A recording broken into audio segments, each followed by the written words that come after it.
Hey, everybody. It is Shown in India with Coach Marketing Mastery. Today, we are going to delve into the life and dreams and hopes and reality of India Kern. Yes. So you use Delve like Chat GBT. That's because it's probably the best world in the entire planet. But here, we're just going to jump right into this. I've been doing podcasts for, I don't know, 5 years, 7 years, Hmm. or maybe longer. I don't know. But, we're going on 50,000 downloads. And the thing is that I only asked 4 questions. I Okay. can't remember what they are, but we're going to jump right into it.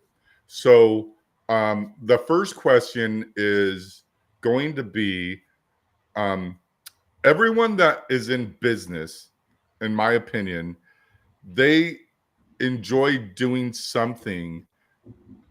Maybe I shouldn't use the word enjoy, but they learned and experienced something before they started a business. So, a guy that sells shoes might have been a runner, or like there's this guy that sells these, that started the Yeah. shoe thing on Shark Tank, and he was like a runner.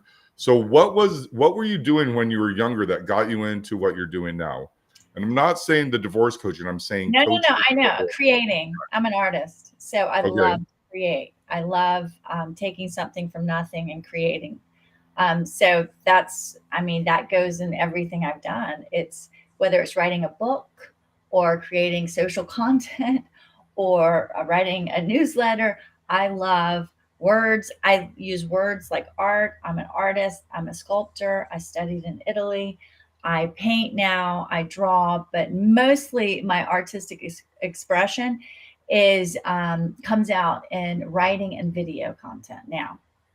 Okay, but how did that all get started? Like, what So my happened? mom, so when I was little, my mom was an artist, and she always encouraged that. Like she said, everyone's an artist. You just have to draw what you see, and so she taught me to draw what I see, rather than draw what I think I see. You know, when you draw a horse, you put on paper what you think a horse looks like, but you really have to look at the horse to draw it. And so she encouraged me to create. So we were always with pen and paper and charcoal. She was encouraging that and encouraging me to be an artist. So that was something that helped me really cultivate that spirit of anyone's an artist. And I do believe that, even when people say, oh, I can't draw at all. Well, you can, you just have to practice. It's like, going to the gym and lifting a weight, and you get sore, and you learn how to do the movement properly, and then you start getting good at it. But I think everyone is an artist. They just haven't practiced enough. Right. Do you know the story about the little girl named India in Sunday school? No. Well, I don't So, know. so Maybe. there's this little girl named India, and she was drawing a picture in Sunday school, and the Sunday school teacher said, "India, what are you drawing?" And she goes, "Well, I'm drawing a picture of God." And the Sunday school teacher goes, "Well, India, no one knows what God looks like." And India says, "They'll know when I'm done drawing this picture." Right? Right. Yeah. So it's all like an experience. So then you have this experience drawing, and then like really connecting, and maybe you had a talent in that. But what happened that made you go, okay, now I'm going to go out there and do something about this? Yeah. So after I lived in Italy for a while, I came back and I decided to be a graphic artist, but I hadn't studied graphic art. I had studied fine art. And so I remember one of the first jobs, they're like, can you do Photoshop? I'm like, yeah, I had no idea how to do Photoshop. So I went home, I was like, I gotta learn Photoshop quick. And so I learned it enough to get by, to fool them. And so before you know it, I was really, really almost an expert at Photoshop. And so I was then giving a tutorial. So it's the best way to learn. It's like just force yourself. I wanted the job so bad that that's what I did. And it was in television. So I did a lot of video editing, and it was for the news. So you had to create so fast because breaking news would come in, they'd run it to me. They're like, you have 10 minutes to create this. I'm like, what? And it was such an adrenaline rush, and I had so much fun. It was at WMAZ, Macon, Georgia. It was the worst paying job I've ever had, the most fun I've ever had in a job. Yeah. And so, but the thing is, and I just want to kind of fast forward a little bit, but I want to bring it back to this. When you went in there and you were like 5 minutes before everyone, did you have the feeling of like imposter syndrome? Like they're going to find out? Sure, but I think I was so young and naive that I was just like, I want this job so bad. I'm going to do everything it takes. So, Yeah. sure, I was like, if they know that I don't know Photoshop at all, they're not going to hire me. So, of course, I had imposter syndrome, but I was too um, just determined to get the job. So I just learned it. Okay. And so then that got you into WMAZ, or what is that what Right. it was So called? amazing. Yeah. WMAZ in Georgia, Macon, Georgia. Right? Yeah. And Yeah. so then what happened from there? Like most people, they start out having a job. I started out washing dishes at church, and then I got into, other jobs. But then came a point where I had to go from getting a paycheck with someone's name at the top Mhm. to being an entrepreneur. So what was that shift like? What happened? Yeah. And what made you go, really, okay, now I have to really start generating my own business? Yeah, I hated working for people. Even though that was a fun job, I had a spirit of like, I've got to get out from under people. And I've had it my whole life. And so while I was working at all these other jobs, they were usually in graphic art. I was doing things on the side and I was getting paid to do logos and whatever. I was always hustling and thinking, okay, how do I get out from working for someone? And that is just my spirit. I also married someone like that, my first husband, and we were both driven. We did not want to work for other people. We wanted to work for ourselves. So a few years in working for other people, then I went out on my own and I was a freelancer. And so that's what I did for a while. And then let's see, 2002. So this is like 96 to 2002. I was working, doing graphics and video editing and all that, and always wanting more, always wanting to be my own boss. And the freelancing was kind of like, that was being my own boss. Then I got married and we had our first child. So I stopped working for a while. So that was where my creative energy was in raising children. So I had two daughters, and that was from 2002 to well, it's been continuous. I'm still raising them, even though they're young adults. But that was for about, gosh, 13, 14 years where I didn't work. Yeah.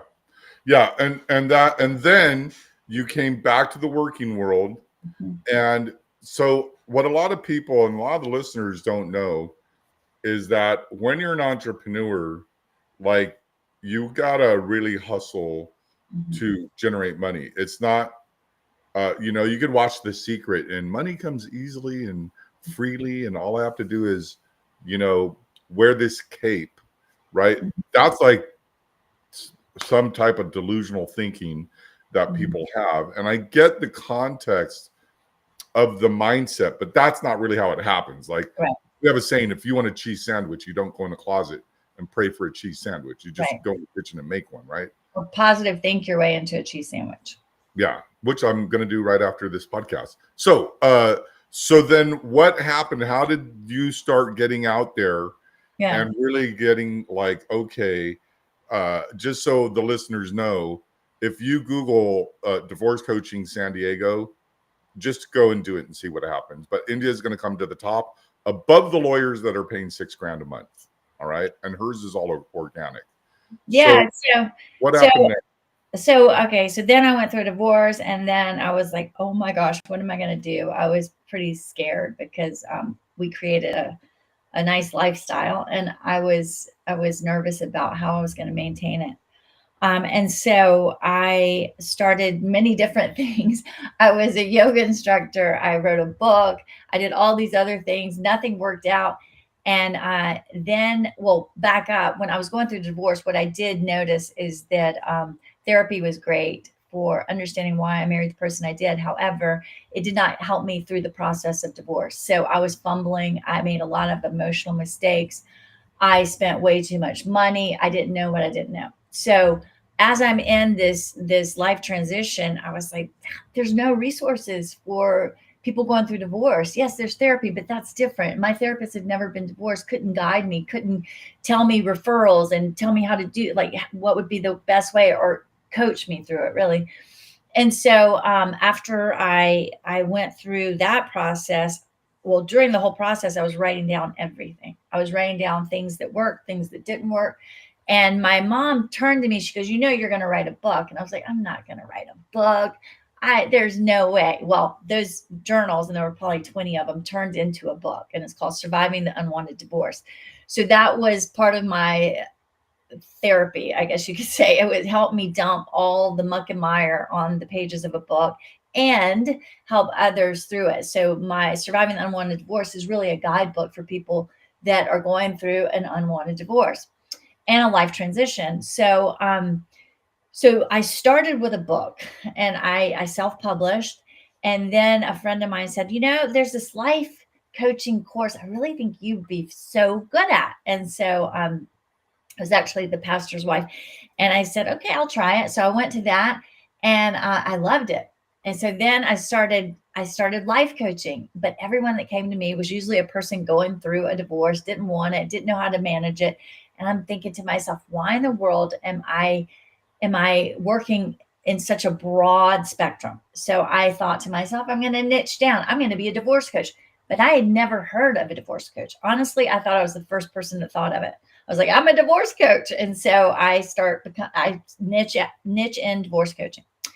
And then I started poking around and going, I wonder if anybody else is doing what I'm doing. And I look and I see that you can get certified as a divorce coach. I'm already practicing as a divorce coach. And then I thought to myself, you know what, that would probably be good for me. So I got certified, and it just refined me. It made my coaching that much better. And so I really came to be a divorce coach like this. I became the guide that I did not have in 2011 when I was fumbling my way through divorce, and I was so distraught. And I spent way too much time worrying and in a loop of anxiety when I didn't have to be. Right. And then you got into that. Mm-hmm. You became successful. You started making more money than most people, if not. I mean, you got to the top 1% of that in that coaching industry.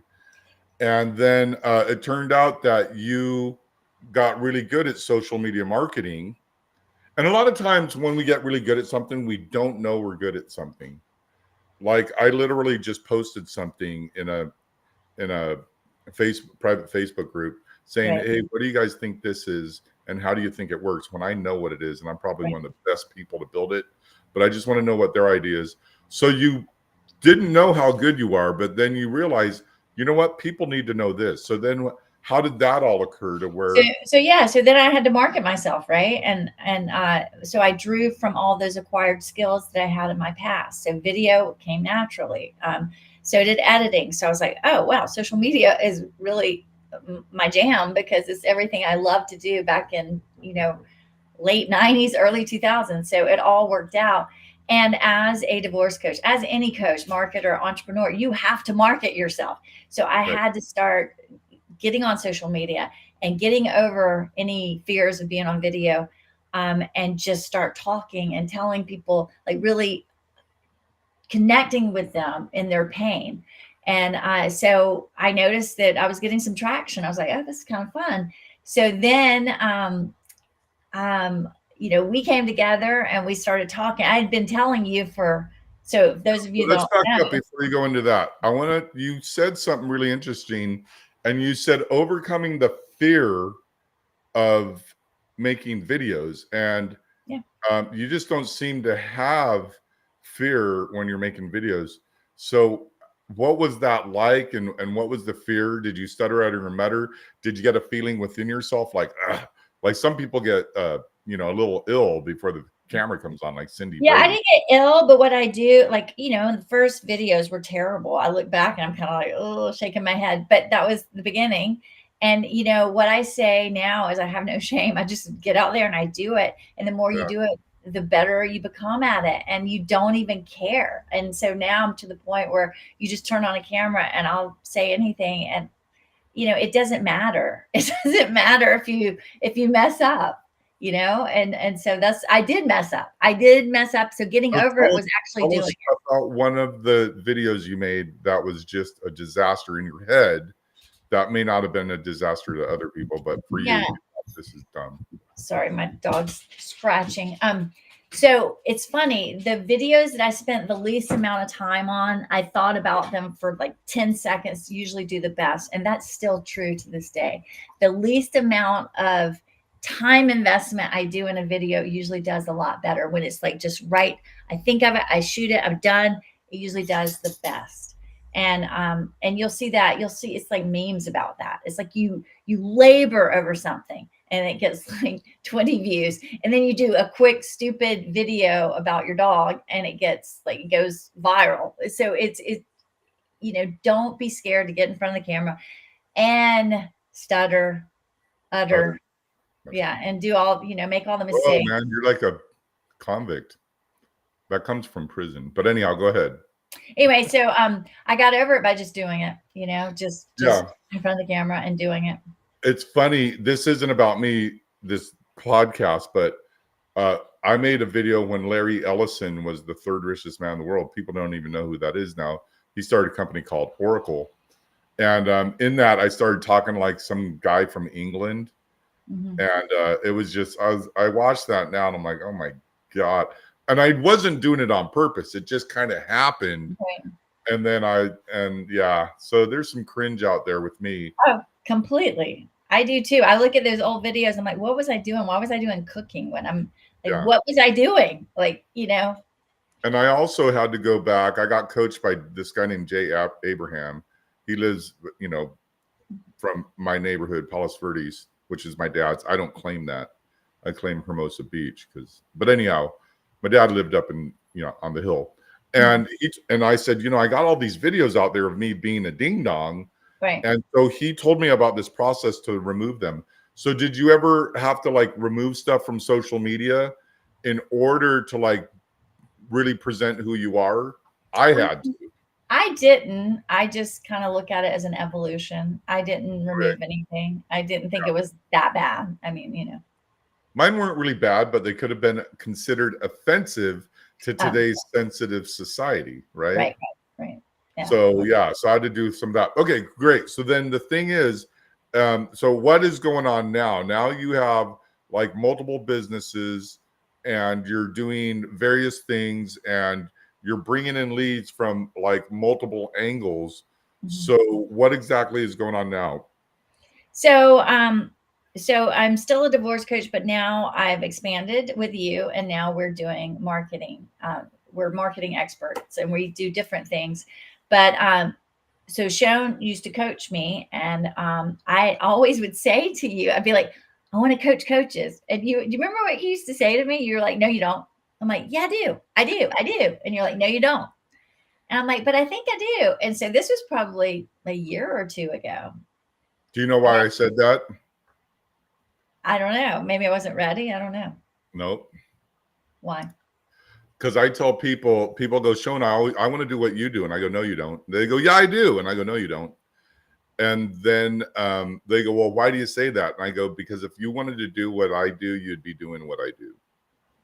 Like, this is a passion. It's not something that you just, there's a lot of people out there. This podcast, for example, there's a lot of people. I want to start a podcast. No, you don't. Well, why do you say that? Well, because you would start one, right? But now you stepped into your greatness, right? So what are some of the things that you're doing in social media that separates you from other people? This is kind of like a question coming out of left field, but I know that there's certain things that you do or certain things that other people may know, but the masses don't.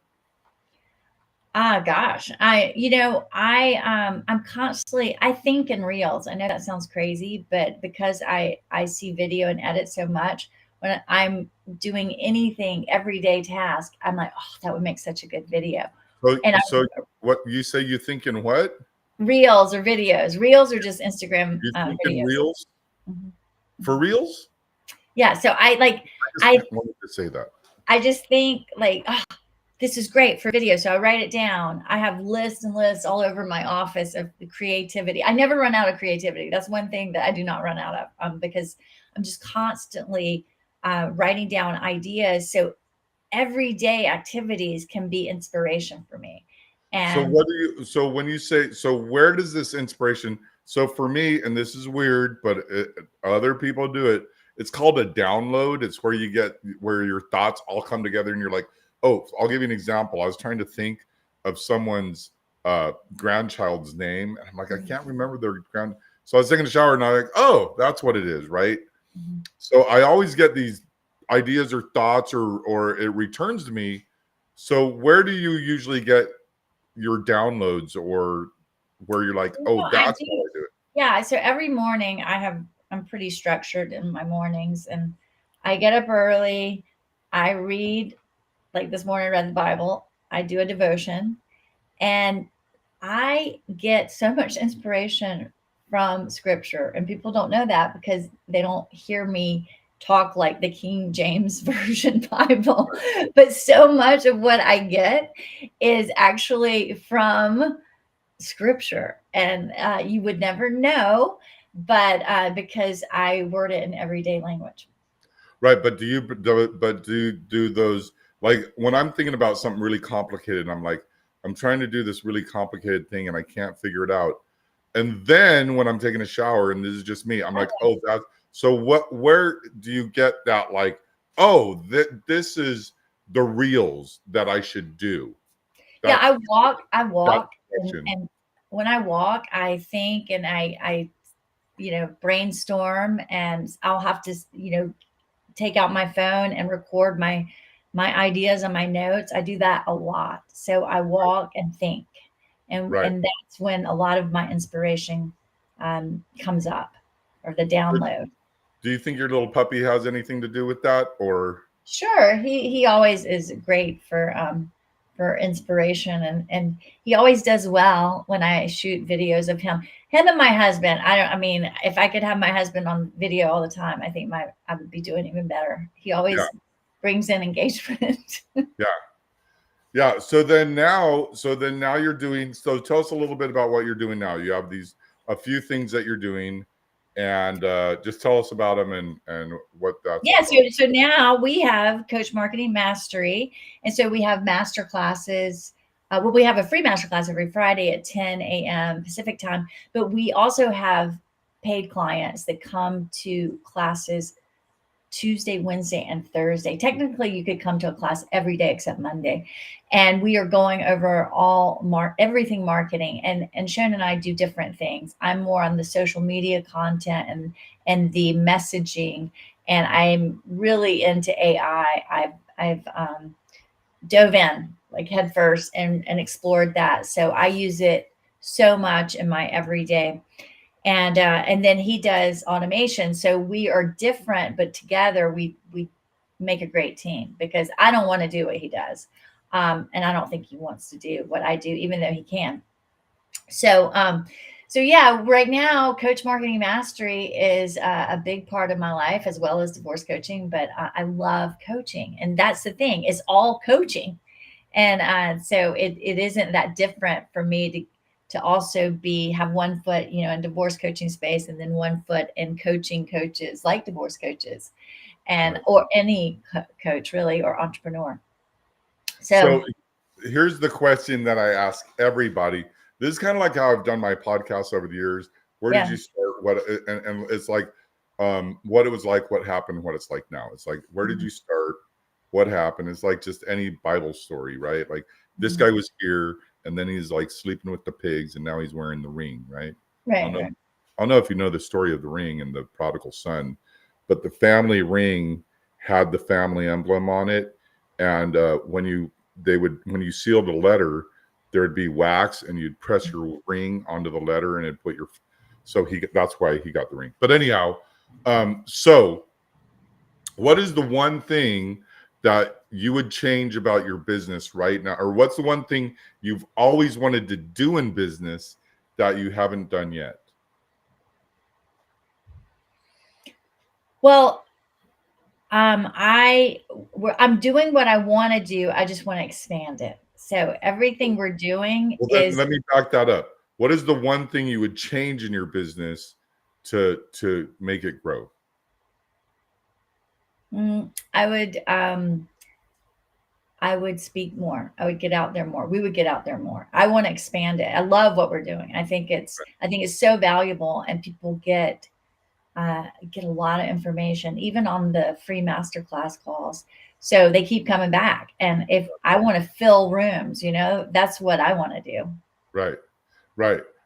So then that gets back to the question: what's the one thing that you want to do that you haven't done yet? And that would be fill rooms, right? Yeah, And so exactly. that's kind of like the thing is become a bigger fish in a bigger pond, and that's everybody. And some of these guys, actually, the guy that now that's been said for centuries, become a bigger fish in a bigger pond.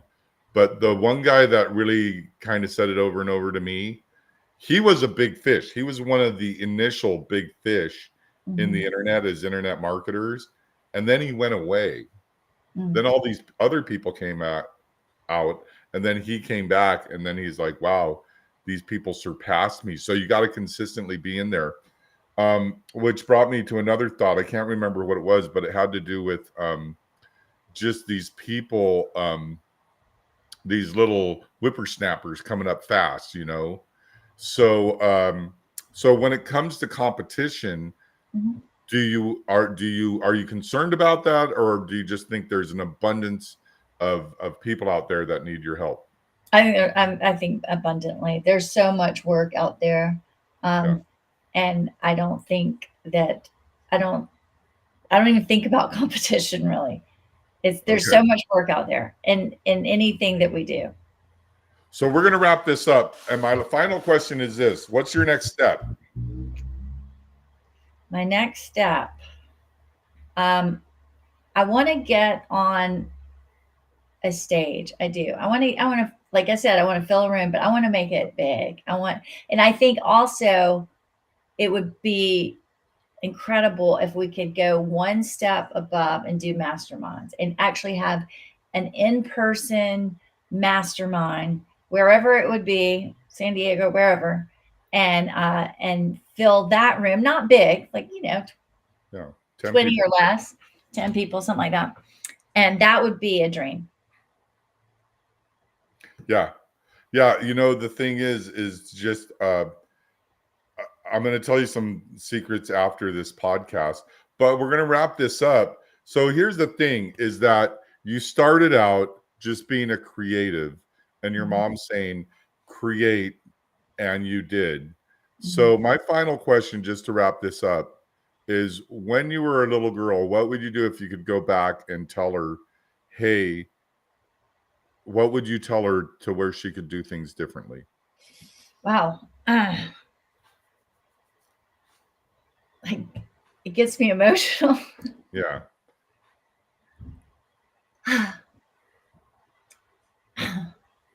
I would say everything's going to be okay. Right. Yeah.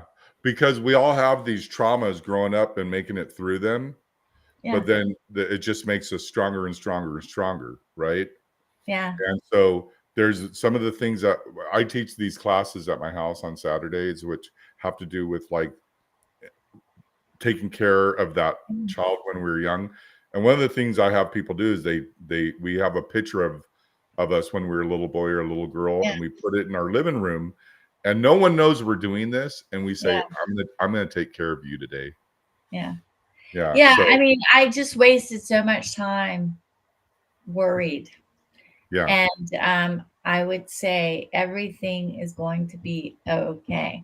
And Yeah. I just didn't trust enough. Yeah. And worrying gets you nowhere, but you're where you're at today by taking the actions and just overcoming that.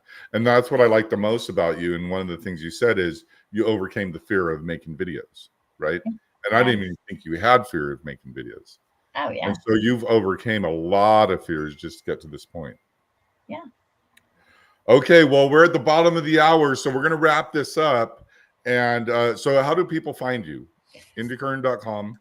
That's right, indiakern.com, or come to our free masterclass if you want to become a bigger fish in a larger ocean or a bigger pond. Because we have a lot of fun. Shona and I are, gosh, we're like brother and sister at this point. But we have fun. We many times put you on the hot seat, so you learn so much in an hour. I mean, it's incredible. Yeah. And I'm actually going to let India speak more than me this Friday.